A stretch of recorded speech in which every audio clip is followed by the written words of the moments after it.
Hi, this is Jack Downs, and here with another video lesson for you. Sorry I can't be in class yet again. Some family issues have made my scheduling difficult this semester. Um, Maybe you don't mind. Maybe these video lessons are better than me being there in person. In either case, we're going to talk today about interviewing, but first let's look at the schedule and talk about what's coming up on Moodle. Okay, today, the day you're watching this, is Thursday, October 10th, and you probably already had your current events quiz, which had questions from the past video lesson. And let's look ahead in the schedule. What was due this class was nothing. You're supposed to be working on story 2. And by the way, you should already know, I should have already told you that it is due Tuesday, October 22nd, which actually is a slight extension. So Tuesday the 22nd for that story. You should be obviously planning and even starting on story 3 now also. What's due next class? Well, next class is after break. So it's a week from today, the day you're watching this. So next class is Thursday, October 17th. And what's going to be due is 2 more pitches. I'm not sure if these will be the last of the pitches. They may be. 2 more pitches. We'll discuss pitches in class, so make them good ones. We've got to keep coming up with story ideas. And you should be working on story 2 and story 3, because shortly after you get back, remember that story 2 is going to be done. The little extension you have this time to help out with the break and so on, you won't be having that for story 3. So story 3 will feel like it comes on a lot faster. You'll still have 2 weeks to do it after story 2 is done, but just to be aware. Look ahead in the schedule. You'll see more things coming up. Remember to look at the schedule regularly. You can check it on your own anytime. So the topic is interviewing. Problem with that topic is it can mean so many different things. Interviews could be a brief phone call and a breaking story. Could be a quick chat with a board member or the mayor in the hallway after a meeting. Could be a lengthy conversation for a personality profile, spending an hour or 2 with somebody. Or maybe even it's a day-long or a multi-day tag-along where you follow someone, shadowing them, really getting into their life and getting incredibly deep. Something I hope it doesn't mean, though, is either an email exchange or an online messaging kind of exchange. In-person interviews are obviously the best. Phone interviews are a poor second, but often necessary. The problem with phone interviews is you miss so much information. You don't get facial expressions, the tone of voice, you may be misunderstood, and you don't see the environment that the person is. Like this lovely office here and all the things around me. So obviously we prefer to talk in person. It is not always an option. Phone call is the next best bet, but email interviews or online messaging exchanges are something that whenever possible should be avoided, should be an absolutely last possibility. There are a number of reasons for this. In fact, email interviews and the problems with them have just been in the news recently. Let's take a look at some stories involving some newspapers and the problems, a story involving newspapers and some problems that they've had. So here's a story from the Poynter Institute website, a great website for all kinds of media information, about the University of Southern Florida's student newspaper, The Oracle, no longer allowing email interviews. You see this just happened earlier this year. And it goes on to also mention that the Daily Princetonian did the same thing, and other college newspapers have been considering it. As it turns out, there's been plenty of discussions, I think, at other non-college newspapers and news organizations about the issues with email interviews, which actually is similar to the issues with online messaging interviews. So what's the problem?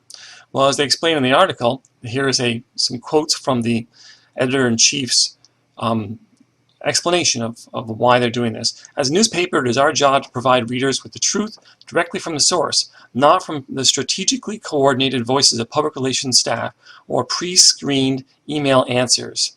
We don't think these responses provide our readers with the unvarnished truth.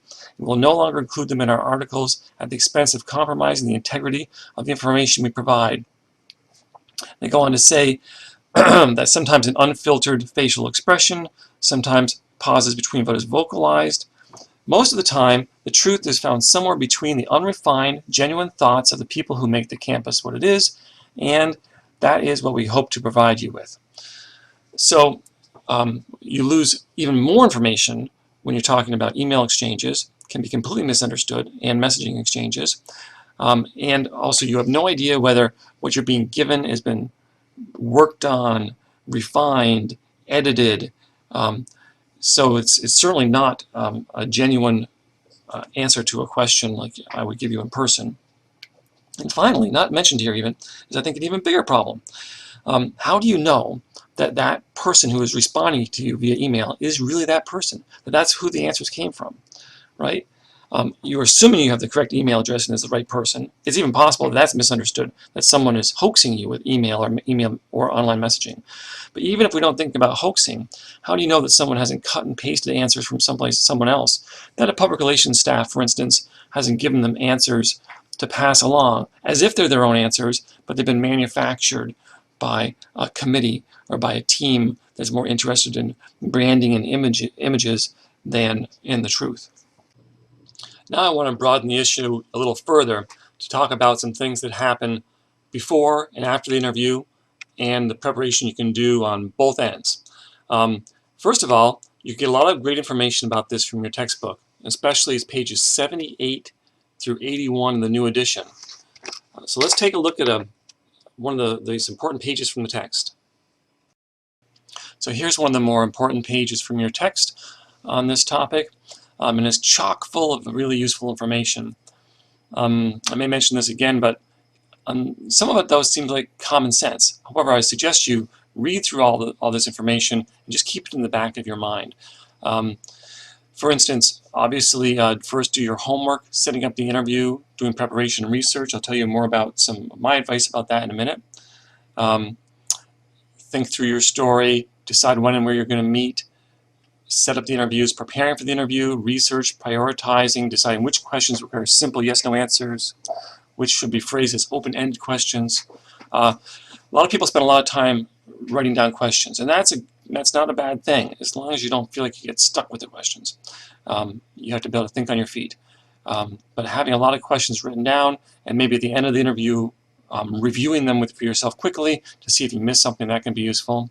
Getting better than writing the questions down, though, is getting used to asking the right kinds of questions. Questions that will elicit a long answer, questions that will get people to tell you stories, get people to tell you anecdotes. That's what you're really looking for. Rehearsing the interview with a friend, especially for beginning reporters, that might be useful. Get to the interview on time, dress appropriately. Yeah, common sense, but still mistakes that people make. During the interview, I think that this first piece of advice, relax, is really important. Try to have a good time.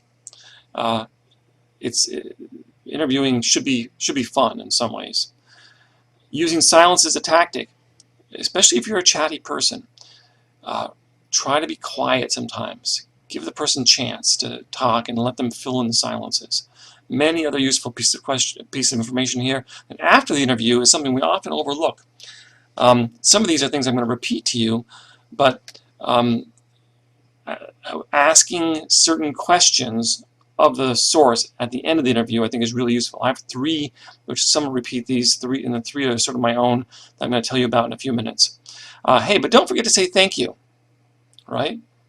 Ask the interviewee to call you if they think of anything. That's useful too.